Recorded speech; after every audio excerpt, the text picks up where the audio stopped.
എല്ലാവർക്കും നമസ്കാരം. സ്വാമി വിവേകാനന്ദൻ പണ്ട് പറഞ്ഞു കേരളം പ്രാന്താലയമെന്ന്. എന്നാൽ കഥാകൃത്ത് ടി പത്മനാഭൻ പറഞ്ഞു കേരളം ഇന്ന് നട്ടപ്രാന്താലയമാണെന്ന്. എന്ന് പറഞ്ഞാൽ കണ്ടമാനം പ്രാന്തായെന്നർത്ഥം. ആർക്കും വെളിവില്ലാത്ത അവസ്ഥയിലോട്ട് എത്തിയെന്നാണ് പറയുന്നത്. നമ്മൾ നോക്കുമ്പോൾ പറഞ്ഞു വരുമ്പം LDFും UDFും മതേതര പാർട്ടി, BJP മതേതര പാർട്ടി എന്നാണ് പറയുന്നത്. ഈർക്കിൾ പാർട്ടികളെല്ലാം മതേതര പാർട്ടി. ചോദിക്കട്ടെ, കേരള കോൺഗ്രസ് എല്ലാം മതേതര പാർട്ടിയല്ലേ? മുസ്ലിം ലീഗ് മതേതര പാർട്ടിയല്ലേ? BJP മതേതര പാർട്ടിയല്ലേ? LDF മതേതര പാർട്ടിയല്ലേ? UDF മതേതര പാർട്ടിയല്ലേ? പക്ഷേ ഇന്ന് പറയുന്നത് മുഴുവൻ മതപരമായ വേർതിരിവ് മാത്രം. എല്ലാവരും പറയുന്നത് തന്നെയാണ്.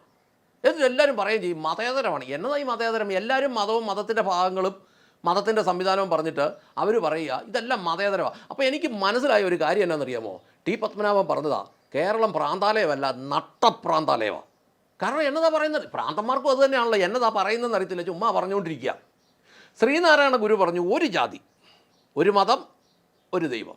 പക്ഷേ അദ്ദേഹത്തിൻ്റെ പേരിലുള്ള സംഘടന പറയുന്നത് തന്നെ, സംഘടനാ നേതാക്കന്മാർ പറയുന്നത് മുഴുവൻ ജാതി. ഇതുപോലെ തന്നെ മന്നത്ത് പത്മനാഭൻ അടിമത്തത്തിനും ജാതിക്കുമെതിരെയൊക്കെ നിലനിന്ന ഒരു മനുഷ്യനാണെന്ന് പറയപ്പെടുന്നു. പക്ഷേ അദ്ദേഹത്തിൻ്റെ സമുദായത്തിൻ്റെ നേതാക്കന്മാർ പറയുന്നതും ജാതി ആണല്ലോ. അപ്പോൾ ഈ പ്രാന്താലയത്തിൽ താമസിക്കുന്നതെല്ലാം പ്രാന്തന്മാർ, നട്ടപ്രാന്താലയത്തിൽ താമസിക്കുന്നതോ മുഴുവട്ടന്മാർ, കൊടിയ പ്രാന്തന്മാർ. അപ്പോൾ പ്രാന്തിന് എന്നാ ചികിത്സ? ചെറിയ പ്രാന്തിന് ഗുളിക കൊടുത്താൽ പറ്റും. പ്രാന്ത് കൂടിക്കഴിഞ്ഞാൽ എന്നാ ചെയ്യും? അതിന് ഷോക്ക് ട്രീറ്റ്മെൻറ്റ് തന്നെ കൊടുക്കണം, കറണ്ട് അടിപ്പിക്കണം. ഈ ഷോക്ക് ട്രീറ്റ്മെൻറ്റ് കൊടുത്തു കഴിഞ്ഞാൽ വായിക്കൂടെ നൊരയും പതയൊക്കെ വരും. ഇനി രണ്ട് ചോദ്യമുള്ളത്, ഷോക്ക് ട്രീറ്റ്മെൻറ്റ് ഈ പ്രാന്തന്മാർക്ക് ആര് കൊടുക്കും എന്നതാണ് ഒന്നാമത്തെ ചോദ്യം. ഇപ്പോൾ എൻ്റെ മുമ്പിൽ അതിന് ഉത്തരവുമില്ല. പക്ഷേ രണ്ടാമതൊരു ചോദ്യമുണ്ട്, ഇത് ആർക്കൊക്കെ കൊടുക്കുമെന്ന്. അത് നാം പറയുന്നത് ഈ പ്രാന്ത് കളിച്ചതിൻ്റെ കഴിഞ്ഞ 10 വർഷമായിട്ട് പ്രാന്ത് കളിച്ചതിൻ്റെ ഗുണം ആർക്കൊക്കെ കിട്ടിയോ അവർക്കിട്ടാണ് ഷോക്ക് കൊടുക്കേണ്ടത്. അപ്പോൾ ഗുണം കിട്ടിയത് ആർക്കാണെന്ന് ചോദിച്ചാൽ 6.5 ലക്ഷം സർക്കാർ ഉദ്യോഗസ്ഥന്മാർക്ക്, 6.25 ലക്ഷം പെൻഷൻകാർക്ക്, പിന്നെയുള്ളത് സജീവ രാഷ്ട്രീയക്കാർക്ക്. ഇങ്ങനെ നമ്മൾ കണക്കൂട്ടി വരുമ്പോൾ 15 ലക്ഷം പേരെന്ന ഒരു കണക്ക് കിട്ടും. ഈ 15 ലക്ഷത്തിനെ അവരുടെ കുടുംബത്തിലൊരു 5 പേരുണ്ടെന്നുണ്ടെങ്കിൽ 15 5 75 ലക്ഷം പേർക്ക് എന്നൊരു കണക്ക് കിട്ടും. ഈ 75 ലക്ഷം പേർക്കാണ് ശരിക്കും പറഞ്ഞാൽ ഷോക്ക് ട്രീറ്റ്മെൻറ്റ് കൊടുക്കേണ്ടത്. അത് കൊടുക്കേണ്ട പോലെ കൊടുത്താൽ ഇവന്മാരുടെ വായിക്കൂടെയും മൂക്കിക്കൂടെയും കണ്ണിക്കൂടെയും ചെവിക്കൂടെയും ഒക്കെ നൊരയും പത ഇറങ്ങി വരും. വരാതെ നമ്മുടെ സംസ്ഥാനത്തിന് മുന്നോട്ട് പോകാൻ പറ്റില്ല. ഈ 75 ലക്ഷത്തിന് ഈ 75 ലക്ഷം പോയി സ്വാധീനിച്ച ഒരു ഗ്രൂപ്പുണ്ട്. ഈ 75 ലക്ഷത്തിനെ സപ്പോർട്ട് ചെയ്തൊരു ഗ്രൂപ്പുണ്ട്. മതം, വർണ്ണം, വർഗം, ജാതി ഇതെല്ലാം പറഞ്ഞ് ഈ ജനത്തെ പിരിച്ചവരൊരു കുറച്ച് പേര് ഈ കൂട്ടത്തിലുണ്ട്. ഇതിനെല്ലാം കൂട്ടുനിന്ന മതനേതാക്കന്മാരും ഉണ്ട്. ഇത്രയും പേർക്കിട്ടാണ് അത്യാവശ്യമായിട്ട് ഷോക്ക് ട്രീറ്റ്മെൻറ്റ് കൊടുക്കേണ്ടത്. കൊടുക്കുക തന്നെ ചെയ്യണം. കൊടുക്കേണ്ട പോലെ കൊടുത്തില്ലെങ്കിൽ ഈ നാട് മുഴുവൻ പ്രാന്തന്മാരായി എല്ലാവരും തുണിയും പറിച്ച് തലയെ കെട്ടി അങ്ങോട്ടും ഇങ്ങോട്ടും നടക്കും. അതേ അവസ്ഥയിൽ ഇതെത്തി. അതിൻ്റെയൊക്കെ ഏറ്റവും വലിയ തെളിവുകളാണ് ഇന്നത്തെ പത്രത്തിൻ്റെയൊക്കെ മുമ്പിൽ വന്ന പല വാർത്തകളും. എന്ന് പറഞ്ഞാൽ പാത്രം വരെ പോയി കഴുകുന്നു രാഷ്ട്രീയ നേതാക്കന്മാർ. എന്നതാ ചെയ്യേണ്ടതെന്ന് പോലും പിടിയില്ലെന്നായിപ്പോയി.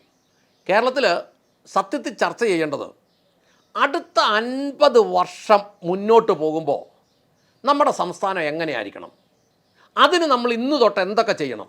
ഇപ്പോൾ നമ്മളൊന്ന് മനസ്സിലാക്കിക്കേ. ജനസംഖ്യ വർദ്ധിച്ചപ്പോൾ യാത്രയ്ക്ക് വാഹനം വർദ്ധിച്ചു, വിദ്യാഭ്യാസ സ്ഥാപനങ്ങൾ വർദ്ധിച്ചു, കടകൾ ഹോട്ടലുകളെല്ലാം വർദ്ധിച്ചു, ട്രീറ്റ്മെൻറ്റിന് ആശുപത്രികൾ വർദ്ധിച്ചു. പക്ഷേ റോഡ് എവിടെ വർദ്ധിച്ചു? റോഡ് വർദ്ധിച്ചില്ല. അത് വർദ്ധിക്കാഞ്ഞത് ആരുടെയിലെ കുഴപ്പമാണ്? മുന്നോട്ട് കാണാൻ ശേഷിയില്ലാത്തവർ തലപ്പത്തിരുന്നാൽ അവർക്കിതൊന്നും കാണാൻ മേല.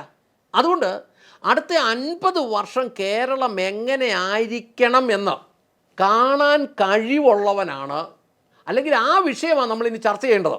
എന്തൊക്കെ വികസനങ്ങൾ വരണം, എങ്ങനെയൊക്കെ വികസനങ്ങൾ വരണം. ഇതുണ്ടാക്കി വെച്ചിട്ട് ഉരുണ്ട് പടഞ്ഞ് പുകുപുകാന്ന് വീഴുന്ന റോഡും ഇപ്പോൾ ആണ്ടെ ആ റോഡിൻ്റെ സൈഡിൽ ഇങ്ങനെ വെച്ചിരിക്കുന്ന കെട്ടിൻ്റെ ഇടയ്ക്കെല്ലാം സിമെൻറ്റ് തെച്ച് വെക്കുന്നു. അത് ഉടനെ ഇനി ഉരുണ്ട് പടച്ച് താഴെ വീഴും.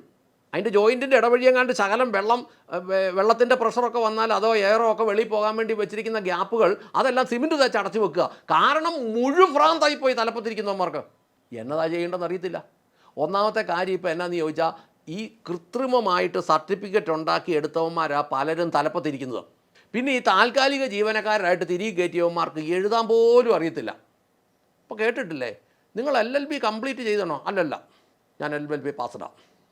നിങ്ങൾ LLB പാസ്ഡാണോ? അല്ല, ഞാൻ LLB കംപ്ലീറ്റഡാണ്. ചോദിച്ചത് എന്നാന്ന് പോലും പിടികിട്ടുന്നില്ല. അപ്പോൾ ഇതുപോലത്തെ ആൾക്കാർ തലപ്പത്തിരിക്കുമ്പം ഇതിനെക്കുറിച്ചൊന്നും ABCD അറിയാൻ മേലാത്തൊരു പണിക്ക് കയറും. അപ്പം എങ്ങനെയാണ് വികസനം വരേണ്ടത്? അടുത്ത 50 വർഷം കൊണ്ട് കേരളം എങ്ങനെയായിരിക്കണം? ഇന്ത്യ കുതിക്കുന്നു എന്ന് നമ്മൾ കേൾക്കുമ്പോൾ 2050 ഇപ്പോൾ 25ആയി, 2050 ആകുമ്പോൾ കേരളം എങ്ങനെ ഇരിക്കണം, 2075 ആകുമ്പോൾ കേരളം എങ്ങനെ ഇരിക്കണം എന്ന് പറഞ്ഞാൽ 2050ഉം 2075ഉം ഒക്കെ ആകുമ്പോഴത്തേനും കേരളം എവിടം വരെ ചെല്ലും? കേരളത്തിൻ്റെ ആവശ്യങ്ങൾ എന്തൊക്കെയായിരിക്കും? കേരളത്തിന് ഏതൊക്കെ രീതിയിലായിരിക്കും പുരോഗമനം വരേണ്ടത്?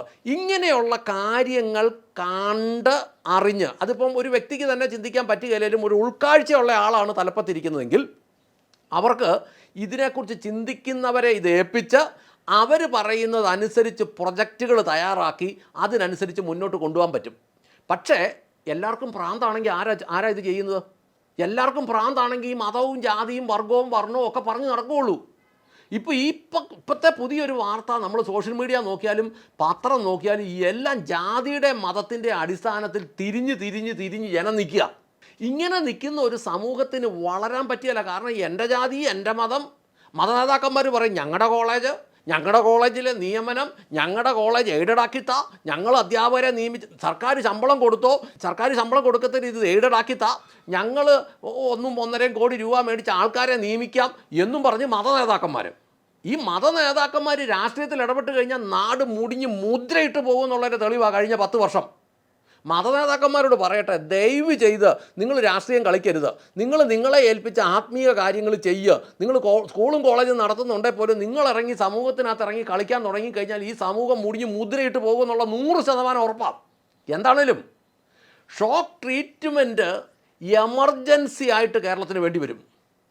അങ്ങനെ ഇല്ലെങ്കിൽ ഈ സംസ്ഥാനത്തിന് മുന്നോട്ട് പോകാൻ മേലാത്ത അവസ്ഥ വരും. ഇതിങ്ങനെ ഇത്രയും ഈ 3.5 കോടി മലയാളിയെ മതത്തിൻ്റെയും ജാതിയുടെയും അല്ലെങ്കിൽ അങ്ങനെയുള്ള വിഭാഗങ്ങളുടെ ഒക്കെ പേരിൽ ഇങ്ങനെ തിരിച്ച് നിർത്തിയാൽ ഈ ഇടയ്ക്ക് നിന്ന് ചോര കുടിക്കുന്ന കുറുക്കൻ എന്ന അധികാരവർഗം വീർക്കുമെന്നല്ലാതെ യഥാർത്ഥത്തിൽ മലയാളിക്ക് ഒരു ഗുണം ഉണ്ടാകുകയില്ല. ഈ കഴിഞ്ഞ 10 വർഷം കൊണ്ട് ആരാ വീർത്തതെന്ന് നോക്കിയാൽ ഇവിടുത്തെ ഒരു വ്യവസായിയും വീർത്തില്ല.